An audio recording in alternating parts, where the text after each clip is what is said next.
Kita langsung pada hikamnya Ibn Athaillah As-Sakandari. Qala Imam Ibn Athaillah As-Sakandari rahimahullah ta'ala nafa'ana Allahu bihi wa bi ulumihi wa bi ulumi masyayikhihi wa talamidatihi fi darini amin ila anqal. Hikmah yang ke-139. An-nasu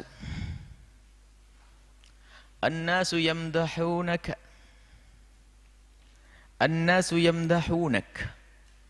Orang-orang pada memujimu dan menyanjungmu.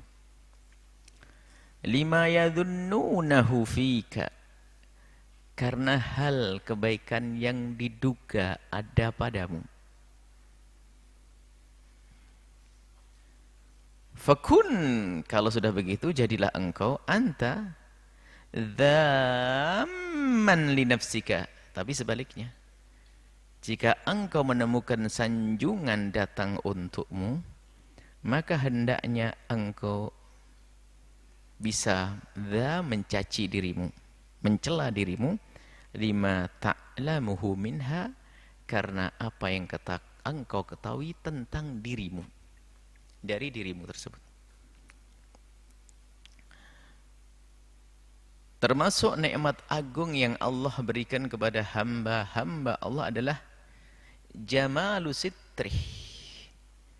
Pada pertemuan yang lalu hikmah jamalu, laula jamalu sitri. Kalau bukan indahnya tutup dari Allah akan kekurangan kita, niscaya tidak akan ada orang senang duduk dengan sahabat, saudara. Kalau bukan karena Allah menutup aib kita, nggak enak kita saling duduk begini nih. Maka termasuk tanda kasih sayang Allah dan nikmat Allah yang sangat besar Allah berikan kepada kita adalah jamalu sitri. Sitir Allah. Innallaha sitir. Allah maha menutup kekurangan kita. Maka dari itu, karena kekurangan ini sudah ditutup oleh Allah, maka kita pun dianjurkan untuk melanjutkan tutup ini. Jangan sampai membongkar kekurangan kita, aib kita. Bercerita kepada orang lain. Begitu juga kisahnya Ma'iz yang melakukan satu dosa yang harus dihukum, dihad, akan tapi karena kerinduannya kepada pengampunan Allah lebih gede, rasa takutnya akan neraka Allah lebih gede, maka menjadikan dia datang kepada Nabi dan berikrar mengakui kesalahannya, pun Nabi mengajari untuk menutupnya. Nabi tidak langsung menghukumnya, la'allaka, barangkali la'allaka lamasta. Ma'iz berzina, dia menyesal, pengen dihukum oleh Nabi. Nabi mengatakan la'allaka lamasta, mungkin engkau hanya menyentuh saja. La ya Rasulullah, aku melakukannya. La'allaka qabbalta, mungkin kau hanya mencium saja. Tidak ya Rasulullah, aku melakukannya. La'allaka fakhatta, mungkin tidak sampai masuk. Tidak ya Rasulullah, sampai pertama, kedua, ketiga, dan keempat, baru Nabi hukum dia. Artinya apa? Memang pendidikan di dalam agama kita itu hendaknya kita ini, yang memang Allah sudah menutup aib kita itu, yuk kita pandai-pandai melanjutkan atau menjaga tutup ini. Jujur, kalau semua yang terjadi pada kita dibongkar oleh Allah kepada tetangga kita, mungkin tetangga kita nggak mau bersapaan dengan kita. Di antara kita ini kalau dibuka oleh Allah, Allah bukakan di mata hati kita untuk melihat aibnya saudara kita, mungkin nggak akan nyaman hidup kita berdampingan. Maha kasih Allah telah menutup, makanya tutup ini harus tetap kita jaga. Maka hendaknya kita bisa menutup aib diri kita sendiri dan bisa menutup aibnya orang lain. Dan sungguh kalau bukan karena sitir Allah ini, penutup dari Allah, nggak ada orang yang bisa menyanjung kita. Lalu kenapa kok tiba-tiba ada orang menyanjung kita? Karena kasih sayang Allah, Allah tampakkan kebaikan kita. Dan Allah tutup aib kita. Jadi ini semuanya kembali kepada Allah. Allah menampakkan sekelumit kebaikan kita, telah Allah tutup kesalahan kita yang banyak. Nah ini, kita mulai masuk hikmah ini. Jadi, kalau ada orang menyanjung kita, karena mereka tuh menduga kita punya kebaikan semacam itu, Dan kebaikan itu tampak olehnya, oleh mereka yang menyanjung kita itu karena apa? Allah telah tutup kekurangan kita. Artinya apa? Artinya sanjungan yang diberikan mereka kepada kita itu sesungguhnya sanjungan itu layak hanya diberikan kepada Allah yang menutup aib kita. Maka dari itu, kalau ada orang menyanjung kita dengan kebaikan yang ia duga, jangan dulu sombong bangga. Tapi orang yang kenal Allah langsung dikembalikan itu semuanya kepada Allah. Sehingga para solehin kalau diduga oleh orang dengan dugaan baik, dibilang ini orang baik, baik apa? Mereka astaghfirukallah. Mereka mengatakan Allahumma ja'alni. Allahumma la tu'akhidni bima yakulun. Ya Allah, jangan kau hukum aku dengan apa yang ia katakan. Waj'alni khairan mimma yadhunnun. Dan jadikanlah aku lebih bagus daripada yang mereka duga. Jadi mereka itu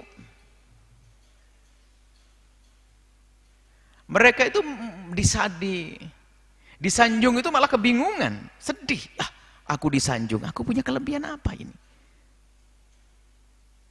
Kebaikanku yang diperlihatkan sedikit dari kebaikanku, kejelekanku lebih banyak, dosaku lebih banyak. Sehingga para kekasih-kekasih Allah itu kalau disanjung sama orang itu sedihnya yang tampak, bukan bangganya. Naudzubillah, kita kalau sudah disanjung sama orang sudah habislah, kayak terbang di awang-awang sudah, seolah-olah kita sudah Masya Allah.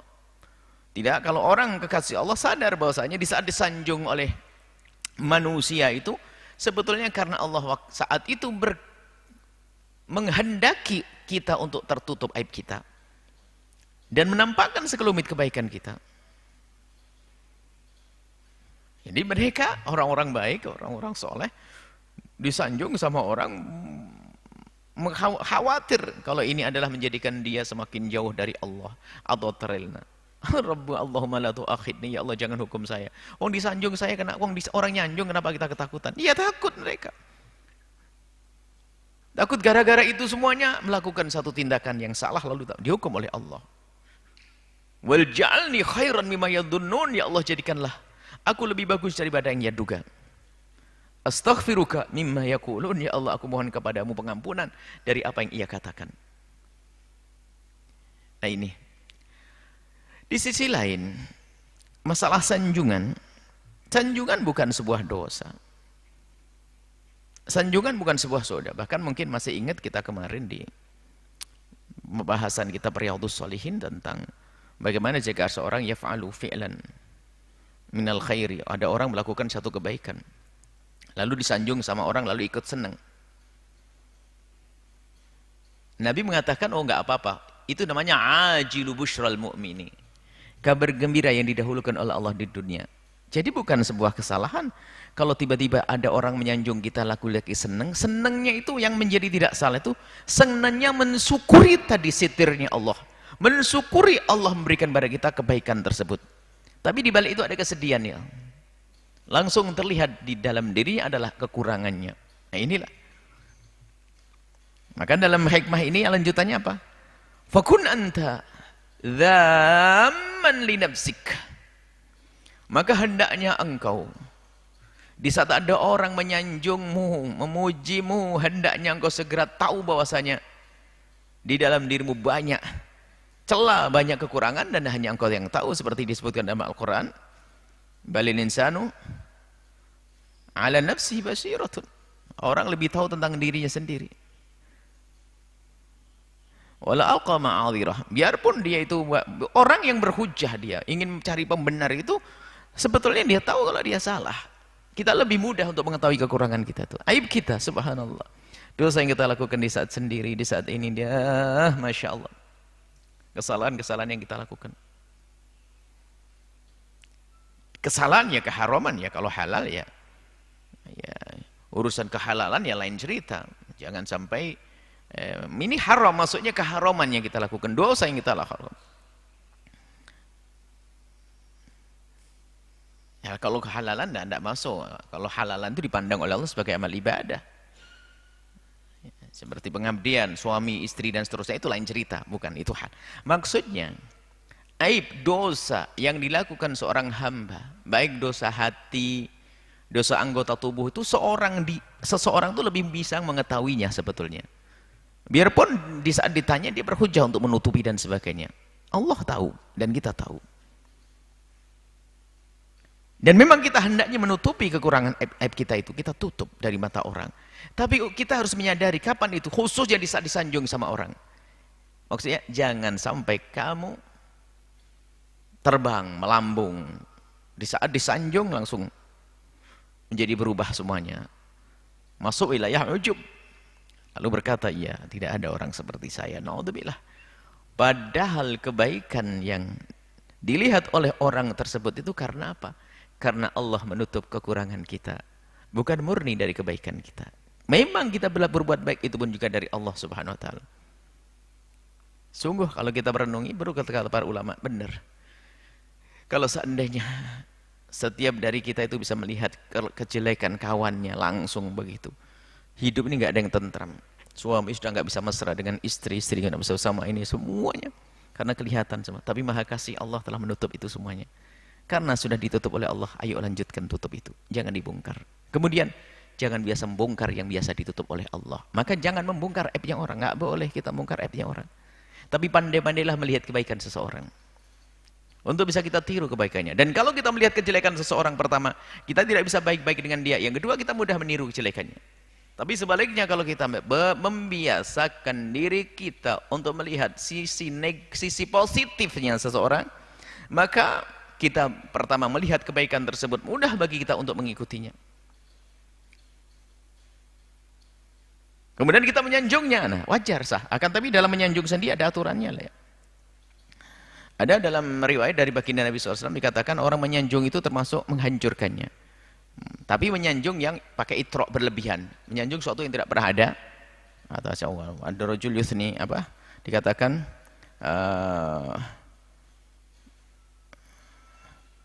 bahwasanya Nabi pernah mendengar seorang rajulan yuthni ala rajulin wa yutrihi. Nabi pernah melihat seorang laki-laki itu menyanjung orang lain tapi berlebihan.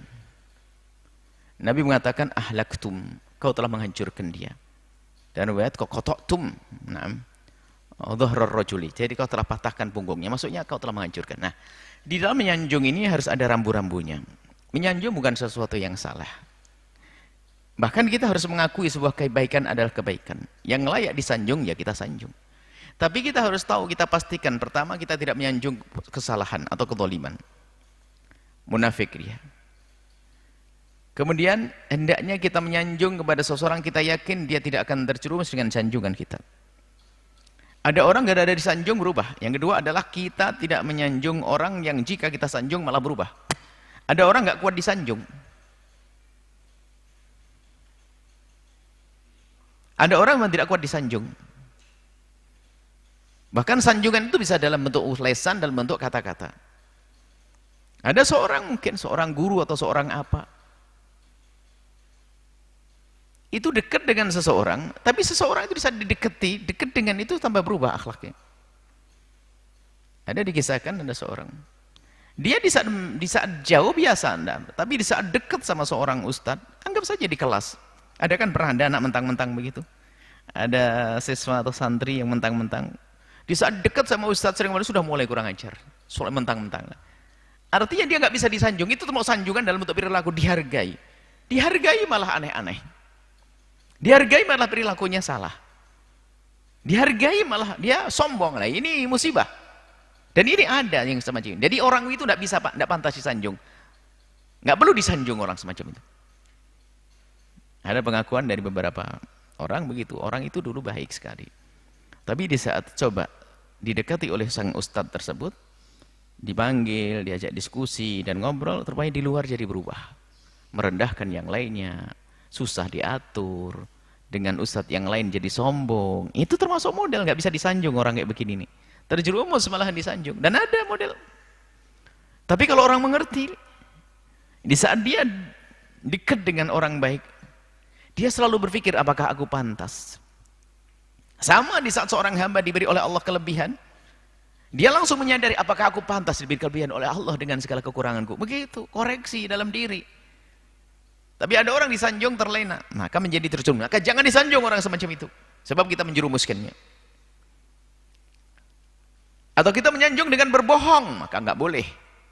Kita menyanjung kezaliman, atau kita menyanjung orang menjadikan dia terjerumus oleh sanjungan kita, atau kita menyanjung dengan dusta. Nah, ini nggak boleh, menjilat namanya kita, mengharap sesuatu imbalan dari dia. Dan ada dari setiap masa ada penyanjung-penyanjung ini seperti ini. Penyanjung-penyanjung itu hanya mendapatkan kepentingan dunia, bukan menyanjung yang sesungguhnya. Tapi menyanjung yang sesungguhnya adalah Nabi pernah menyanjung. Sehingga kalau kita membaca kitab Sahih Bukhari ada manaqib. Di belakang itu tentang manaqib, tentang kemuliaan sahabat ini, kemuliaan sahabat ini, kan sanjungan semuanya, dan itu boleh. Akan tetapi disanjung adalah orang-orang yang aman dengan sanjungan, tidak akan berubah menjadi orang yang sombong. Baik. Kembali kepada hikmahnya Ibn Atha'il As-Sakandari, bahwa di saat adab di saat kita disanjung oleh siapapun. Adabnya jika disanjung oleh seseorang, hendaknya langsung kita ngoreksi diri kita sendiri. Jangan kita jangan kita terbang, jangan kita terlena dengan sanjungan tersebut. Bahkan di dalam hati harus kita mengingkari bentuk-bentuk semacam itu. Tapi nggak boleh ingkar kita secara zahir. Artinya apa? Jika ada orang menyanjungmu, jangan hardik dia. Nggak diperkenankan. Kalau Nabi mengatakan kalau orang menyanjungmu, maka melemparkanlah dengan debu, itu maksudnya apa? Jangan biasa kamu senang disanjung oleh seseorang. Bisa saja dia menyanjung karena memang kebaikanmu yang terlihat olehnya. Bisa saja dia menyanjungmu karena ingin menjerumuskanmu. Bisa saja dia menjambung karena menjadikan kau terkecoh, padahal kau tidak baik dibilang baik. Maka sanjungan. Tapi kalau orang menyanjung nggak boleh langsung kita bantah. Misalnya menyanjungmu, menduga ada kebaikan pada dirimu, nggak boleh langsung kita, jangan dong, nggak usah menghardik orang menyanjung, tidak diperkenankan. Karena bisa jadi sanjungan dia adalah betul-betul karena Allah. Dia menyanjungkan seseorang karena kebaikannya. Dan dia sambung, subhanallah, ini orang soleh, ini orang baik, pilihan Allah. Makna sanjungannya juga tidak lain adalah makna penghormatan kepada orang tersebut. Nah ini, mari kita semuanya bisa koreksi diri kita. Jangan mudah kita ini terlena dengan sanjungan yang diberikan oleh manusia kepada kita. Teramat banyak kekurangan yang tidak dilihat oleh mereka. Bahkan seperti Imam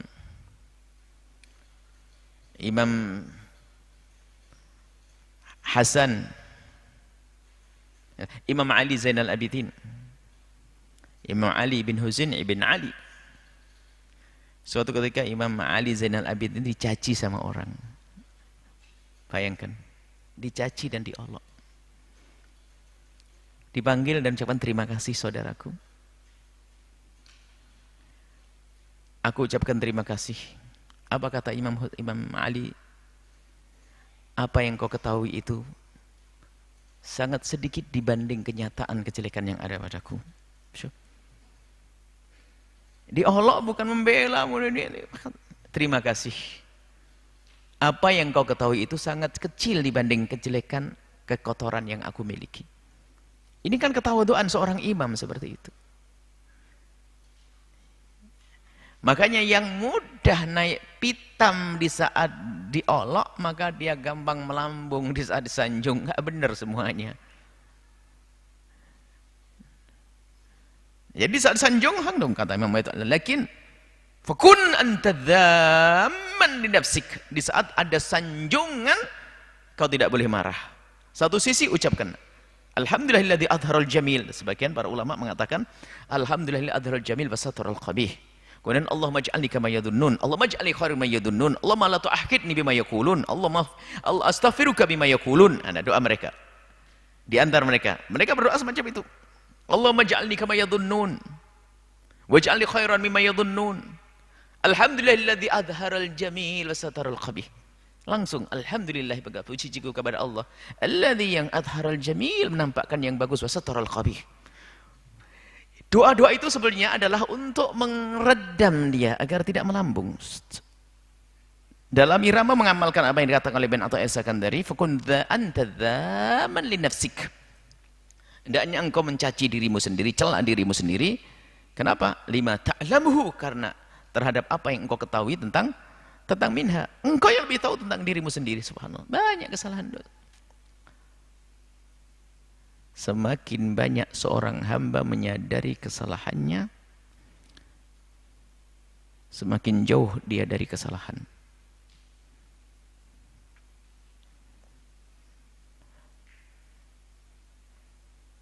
Semakin seseorang menganggap sebuah kesalahan itu besar, maka semakin kecil di hadapan Allah kesalahan tersebut. Biarpun itu dosa kecil, tapi kalau dientengkan jadi gede di hadapan Allah. Tapi sebaliknya orang melakukan dosa lalu bertobat seperti Ma'iz, melakukan dosa besar tapi tobat, menyesal, menangis, dianggap besar, takut dia, menjadi kecil di hadapan Allah. Maka anggaplah kesalahanmu itu menjadi sebuah kesalahan yang besar, agar permohonan maafmu itu serius. Maka di saat engkau bisa menganggap itu sebagai kesalahan yang besar, maka sesungguhnya kecil di hadapan Allah. Kapan seseorang bisa menyadari kesalahannya itu adalah besar, maka kecil di hadapan Allah, bahkan tidak dianggap lagi. Ada orang dosa tidak berdosa, merasa tidak berdosa, kan repot. Dosa yang paling dosa adalah orang berdosa tidak pernah merasa dosa. Ini repot manusia semacam itu. Maka di sana ada penyesalan. Ada orang menyesal dari dosa besar, ada menyesal dari dosa kecil. Bahkan ada orang bisa menyesali bukan dari sebuah dosa. Kok bisa? Bahkan Nabi sendiri bagaimana kok bertobat, istighfar. Aku tidak beristighfar dalam satu hadis kurang dari 70 kali. Nabi istighfar apa? Tidak mungkin berdosa. Tapi beristighfar. Tapi istighfarnya Nabi adalah istighfar kelas tinggi. Istighfar itu kan tinggal tingkatan model-model manusianya. Manusia banyak dosa, istighfar karena dosa. Nabi istighfar.